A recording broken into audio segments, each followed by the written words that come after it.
Okay, good evening, everyone. We're ready to start our shir on Parshat Chayei Sara, which, of course, the irony of Chayei Sara is that not only does is her death recorded in this week's parsha, but Avram Avinu's as well. But we're not going to refer to that. Her death, yes, at the very beginning of this parsha, we find the death of Sara Imenu. People ask the question, which we're not going to get into today, but nevertheless, it's one worth asking. What was Sara Imenu doing in Hebron? And where did Avram Avinu come from upon hearing of her death? Now, probably most people are aware of the Medrash, which says that the Satan came and told Sara Imenu that that Avram was about to slaughter her son Yitzchak as a korban. Now that's a medrash. It's important to note that's a medrash. And it is not universally accepted that Sara Imenu died at the time of the Akedah. The Parsha of Chayei Sara could well, the Parsha of Chayei Sara could well have occurred long after the Akedah itself. Largely, the reason why Chazal say that the death of Sara was due to the Akedah is because of, shall we say, the logistical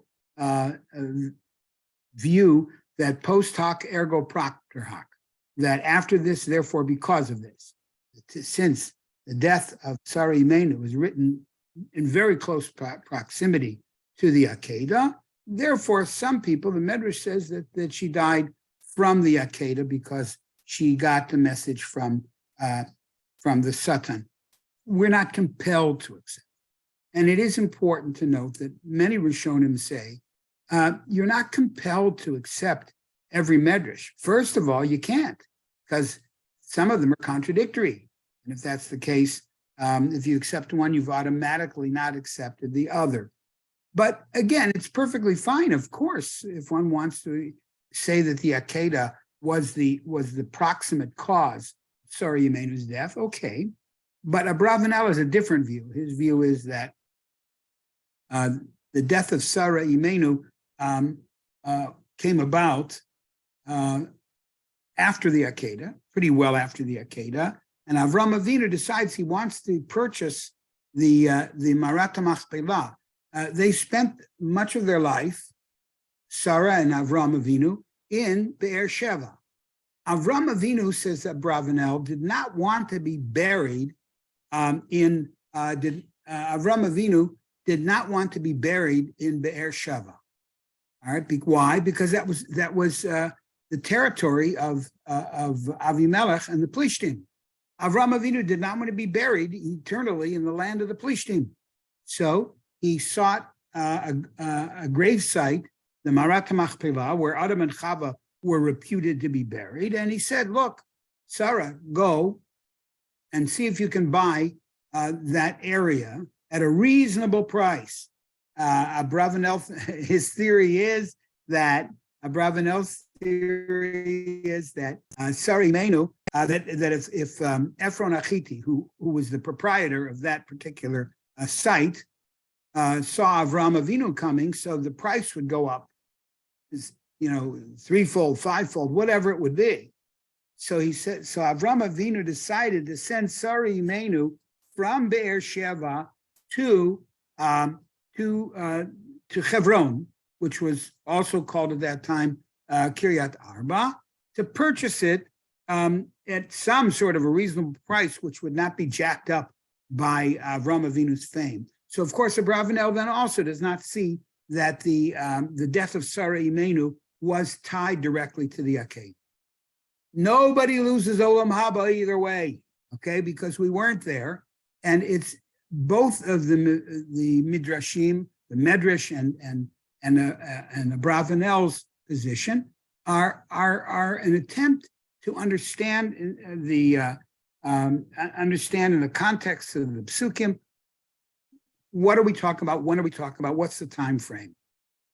But Avram Avinu, of course, sees that Sara Imenu goes to purchase the Marat HaMachpelah, and that's when Hashem decides to take her. And she dies at the age of 127. And therefore, people conclude that the Akedah took place when Yitzhak was 36, 37. Again, all of that is fine, but we will never be able to know exactly. But this brings us now to the issue that we're going to talk about this evening directly, and that is after the burial, and Avram Avinu now has a certain, what we would call menuchat hanefesh. He has a certain sense of tranquility, that he has taken Sara Imenu and given her not only the kavod that she deserves, but brought her to rest in Eretz Yisrael itself, not in the land of the Plishtim, and he ultimately that will be his final resting place as well. But then he calls Eliezer in, and we really don't know that it's Eliezer. The Torah does not say that Eliezer is the person who was sent on the mission to find a wife for Yitzchak. Now, of course, it says throughout this parsha, ha'eved, and he was Eliezer was, of course, the Zakan Beito. He was the chief operating officer of Avram Avinu's possessions and fortune. So it makes sense that he was a very trustworthy man, a very bright person. And Avram entrusts him with the task of finding a wife for Yitzchak. Now, the problem is, Abravanel asked this, and others ask this: why does Avram Avinu send him to Haran, to what is Aram Naharayim, which means literally between the plain between the two rivers. The two rivers are the Tigris and the Euphrates, or Prat and Chidekel, these two rivers. As a matter of fact, and just parenthetically, sometimes it's nice to learn things on the way to learn other things. Al Jazeera, not my favorite publication, but Al Jazeera is Arabic for that which cuts through the two rivers. So that's why they call it Mesopotamia. Meso means between, potamos, which is Latin for rivers. So Mesopotamia, and it's called in Arabic Al Jazeera.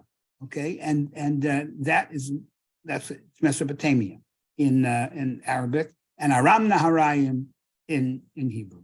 So the question that people ask is, why does he? What does he gain in essence by sending? We're going to call him Eliezer because the Chazal identify him as Eliezer. There's no reason to think that it's not Eliezer, but it is worthy of note that the Torah just says ha'eved, ha'eved, ha'eved. It's just called throughout the servant of Avram. So what is gained by sending him all the way to Aram Naharaim? If it's a matter of Avodah Zarah in Eretz Canaan, there's no shortage of Avodah Zarah in the family of Avram Avinu. After all, Hashem sent Avram Avinu away from the family for that very purpose, so that he can, at least among other things, be free from the influence not only on his family, but in general, the restrictions that would come upon him. So what is that? And if we're talking about the bad acts of the people of Canaan, it doesn't appear that the people of Aram Naharayim are much better. As a matter of course, first of all, when Torah in Vayikra, Parshat Vayikra say, Maaseh Eretz Canaan, and like they do and act in Canaan, you may not engage in those types of practices. That's Canaan, and that's where Avram was living. So the question that we're going to focus on now is, what is the big advantage of sending the Eved Eliezer all the way to to Aram Naharaim.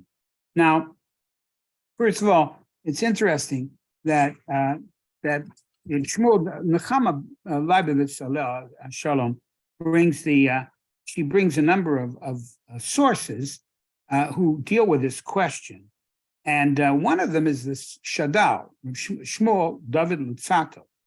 He says that this was largely a political decision on the part of Avraham.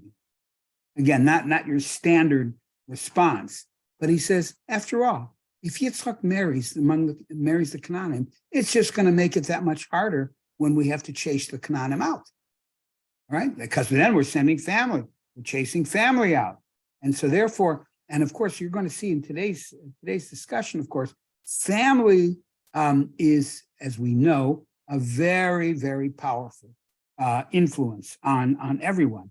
So Shmuel David Lutzato says, if indeed Avraham Avinu gets engaged with them and becomes family with them,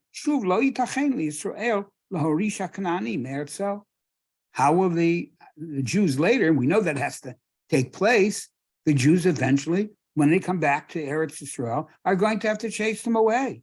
So we will have then been, so to speak, intertwined with the Canaanite family. How can we do it? It's a lot easier to chase your somebody you don't know away than somebody with whom you either directly or indirectly have concerns. And so acharei yotam achim, they once they get married, they become family. K'moshe lo yitkaru milchama b'Moav, Ammon ve'Edom. The Torah says we're not allowed to attack Ammon, Moab, and Edom, and a lot of it has to do because of the closeness, the close familiar relationship. Now, Nechama says she doesn't particularly like that. Nechama, she said, it doesn't seem that Avraham Avinu, the great Ma'amin B'Hashem, who was promised the land of Eretz Yisrael, and it was promised in the Brit Bein HaBetarim, it was sealed by a Brit. Okay, the Brit Bein HaBetarim, HaKadosh Baruch Hu assures Avraham Avinu that his children or great-grandchildren, great fourth generation, will inherit the land, and that means they're going to have children too. Children will inherit the land. So why would Avraham Avinu have to go through all of these machinations to avoid trouble with Canaan? Hashem promised it. You don't have to worry about it. So that's what she said.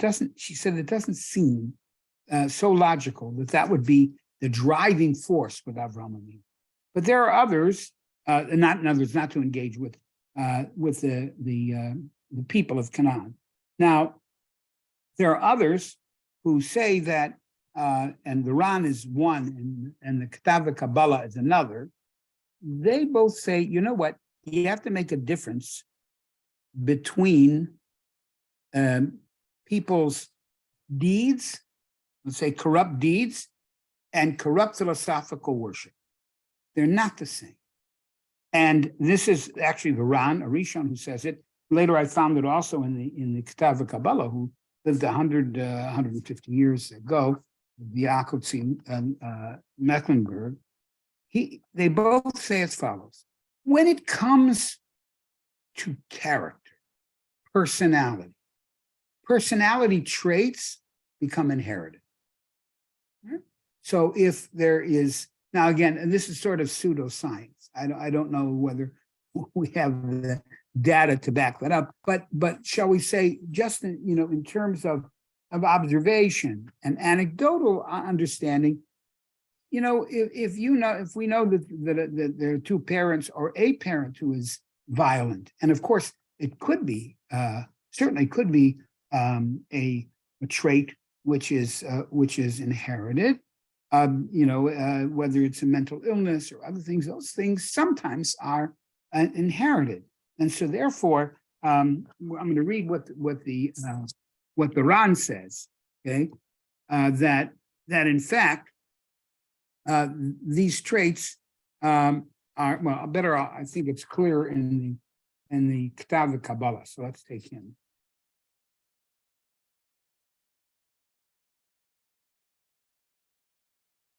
Here we go. The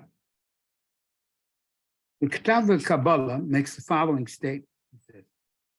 He says, it is true. He says, in reality, Lavan and Betuel, to which the Eved was sent to that area, the Mishpacha of Avram Avinu, in Eyotam of De'elilim. It's true. They worshipped idols.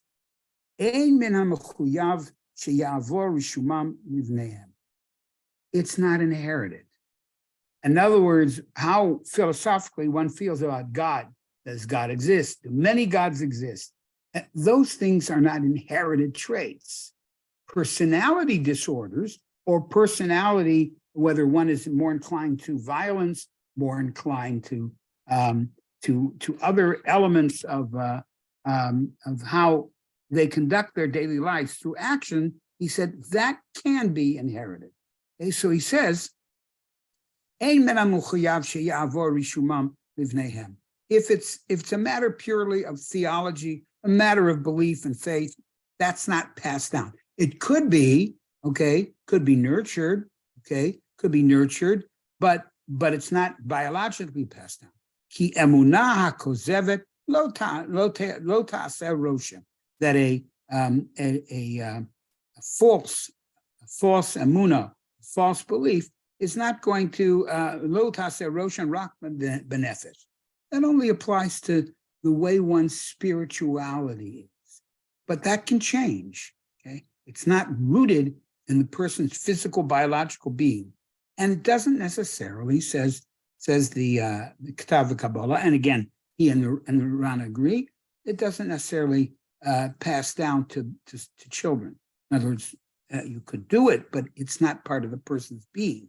Lachein bacharuha avot bivnot betuel. Therefore, since the problem with Betuel and Avram Avinu's family in Mesopotamia was largely one of theology, that they're under their belief in HaKadosh Baruch Hu, their pagan beliefs, those can be uprooted.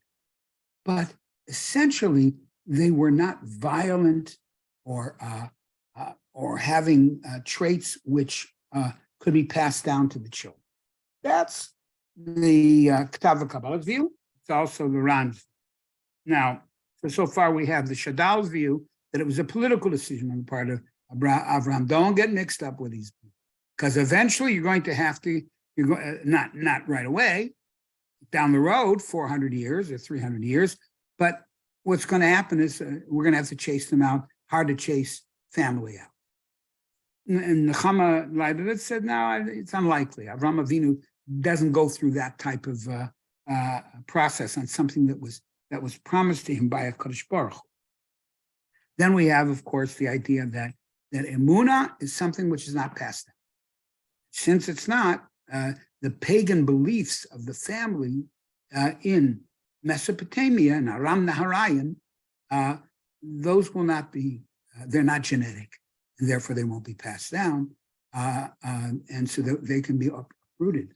But the family itself was refined. Basically, the family was refined. Because of that, Avraham Avinu decided that he wants to have a relationship with the family through marriage.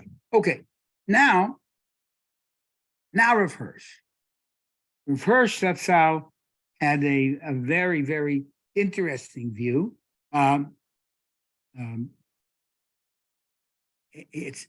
This is, I think, so clever, so bright.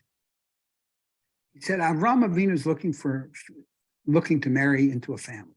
True, you marry the girl, but the family comes with it. So he said, it's like this. If Yitzchak marries someone from Canaan, where they are, what's going to happen? She has family. They all live there. So the in-laws are going to have a profound impact upon the life of Yitzchak and Rivka and any children that they have. Whereas, if Yitzchak marries someone who came from Mesopotamia, Aram Naharaim, and she's brought to Eretz Canaan, she's not going to naturally affiliate with the people who are there. She doesn't even know them. Probably doesn't even speak the same language. Yitzchak was brought up not to associate with them. Brilliant. So that's why he said, go there. Not because they were better necessarily, but because there will be less negative interaction and less of an environmental negative imposition upon the family. Well, so that in itself is, I think, such a brilliant understanding of a person who lived in Germany throughout the 19th century. Rav Hirsch was born in 1808 and he was nifter in 1888. So he lived 80 marvelous years in which he impacted the Jewish and the general community, because he was the Rav of Frankfurt, and he was a very powerful influence. So he said, and of course he's talking about Yitzchak and Rivka, and I often say that, the stories about Yitzchak and Rivka, Avram and Sara, Cain and Hevel, it's true. It's to teach us about them, but more importantly, it's to teach us about us, where we live, and the people who surround us will affect our children, and as well as us. But even if we think we can avoid any negative repercussions, it can affect the children. And so therefore, Avram Avinu looked ahead. He said, it's better they should live alone, not completely alone, not completely isolated, but and then they can choose their friend. You can't choose your family. So if she were in Aram Naharaim, certainly Yitzchak wouldn't be good for him. Besides, the land of Eretz Yisrael was given to Avram, and Yitzchak never left Eretz Yisrael. Okay, so he's not going to go there. So you bring a person back from here. You have two choices. You bring a person back from the family that number one, that they are refined, and number two, she will not have to interact, won't want to necessarily interact much with Knani. Okay, now Rabbi Yoshe Ber Soloveitchik says again, Rabbi Yoshe Ber, the contemplator, brooding personality, and I say that with respect. And he was by his own definition, Rabbi Yoshe Ber said he really didn't have a lot of friends. He was very kind, very generous, we learned that from his parents, from his grandfather and grandmother, I'm sure, as well. But we have a homiletical discourse here on why Avram Avinu saw hospitality as the key, and HaKadosh Baruch Hu saw hospitality as the key component in what he wanted to inculcate with Avram Avinu. Avram Avinu was a natural when it came to hospitality. We talked about that in the Esha last week, right? That it was to he used it as a vehicle to reach people who he was hosting. But Rabbi Yoshe Ber says as follows: there are three reasons for singling out Hasnasat Orshim. There are three reasons for choosing as the central virtue of Avram Avinu.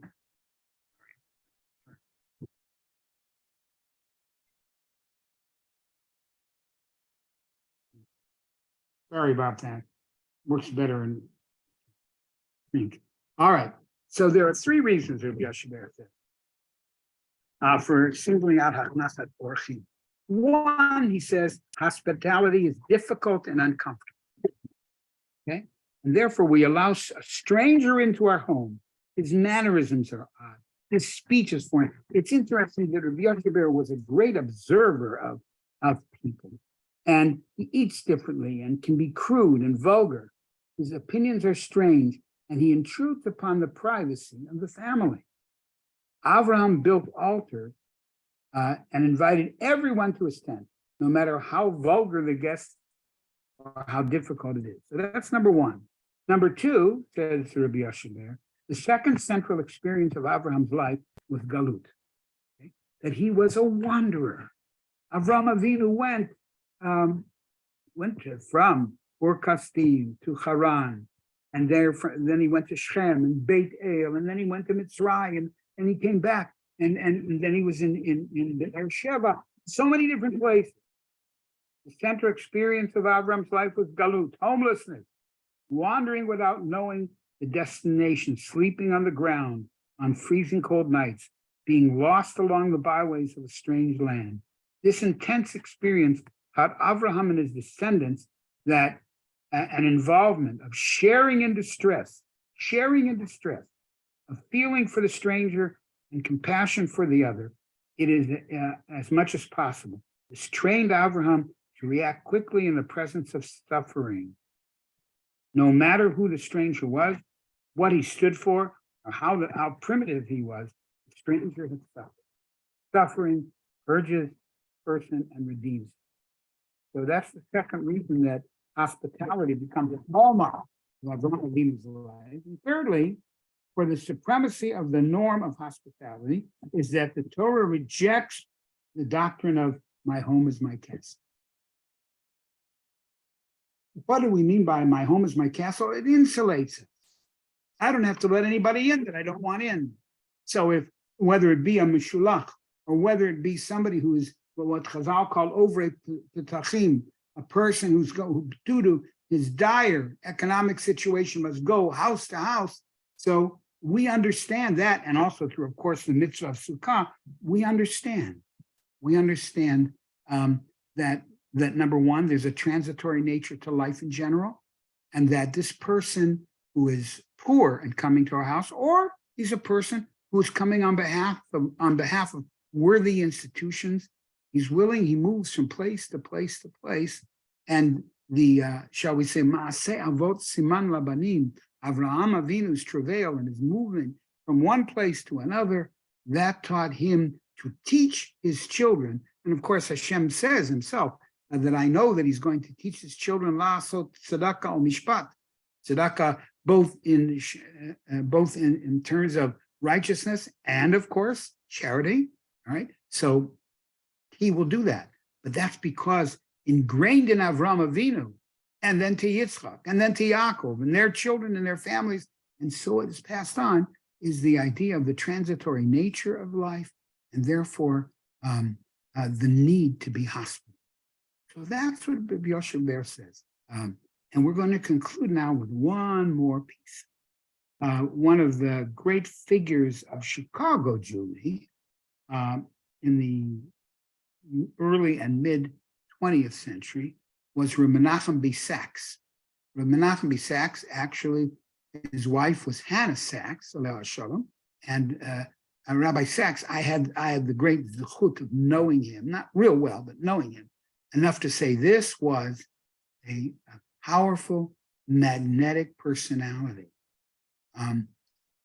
Nobody is that memorable, especially if you're 40, 50 years younger than Rabbi Sachs was, but he would see me, and he had moved away from Chicago. He would remember who I was. Not all that memorable.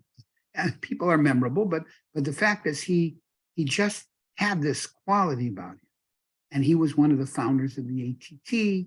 He dealt with Federation. He worked with them and created a true Kehila concept. Now, he writes as follows. This is one of my favorites. Avraham Avinu says, when he talks to Eliezer, he says to him, Lo tikach isha livni mi benot haKnani. Don't take a woman from the Canaanite. Right? And then he says, Asher anochi yoshe b'kirbo, which I live in his midst. An unusual phrase, because he could say, don't take from the Canaanim. What is this Asher? First of all, everybody knows where he lived. They were in Eretz Canaan. Asher anochi yoshe b'kirbo. Go back to my land and to my birthplace and my family. That's where you go. Now here, watch carefully at how Rav Sachs, who was a marvelous darsh, he wrote a number of svarim, but one of them is called Menachem Tzion. It comes in 2 volumes, Perush and Chumash, and he says as follows. Here's how he interprets it. Don't take a woman from from the families of Nine, the daughters, which Anochi Yoshe Bekirbo. Anochi, by the way, means what? I. He's not talking, according to Menachem Sachs, he says, he's not talking about himself. He's saying, Anochi, the Midah, or the way of looking at the world, always centered around Anochi. He said, what do I see about the Canaanites? The Canaanites have no sense of hospitality. They have no sense of concern for the welfare of the others, or no say ba'ol chavero, or to take. They don't have it. Asher anochi yoshev. Every person's central idea is anochi. And by the way, in modern Hebrew, he mentions it too. We have the word anochiut. That's egotism, anochiut. Only concerned about. So Avram Avinu, whose whole life was dedicated to the klal, to the unfortunate, to the misfits, to all kinds of people, he said, I don't want anybody from here. Why? Because Anochi, idea of me and me alone, that it dwells in their midst. I want to conclude though. Kadosh Baruch Hu is also called Anochi. Anochi Hashem Elokecha. And Chazal talk about the idea of Anochi. So this word Anochi could either be one of the most unpleasant aspects of the human personality, or we could replicate HaKadosh Baruch Hu, the Anochi of us, Anochi Hashem Elokecha, and the Anochi of Hashem who cares for all human beings. It's up to us how we want to interpret our individual Anochi, whether it is Anochi, I and I alone, or is it Anochi, I who am the Tselem Elokim, whom HaKadosh Baruch Hu has bestowed with the traits of HaKadosh. So we'll wish everybody a wonderful Shabbat Shalom. Hope everybody is well, and Bezrat Hashem, we'll see you next week. Okay. Have a good week. Thank you. Thank you, Rabbi Myers. My pleasure. Thank you. My Have a good pleasure, everybody. Shabbos. Good Shabbos to all. Thank you. You too. Have a good Shabbos. Yes, thank you for coming.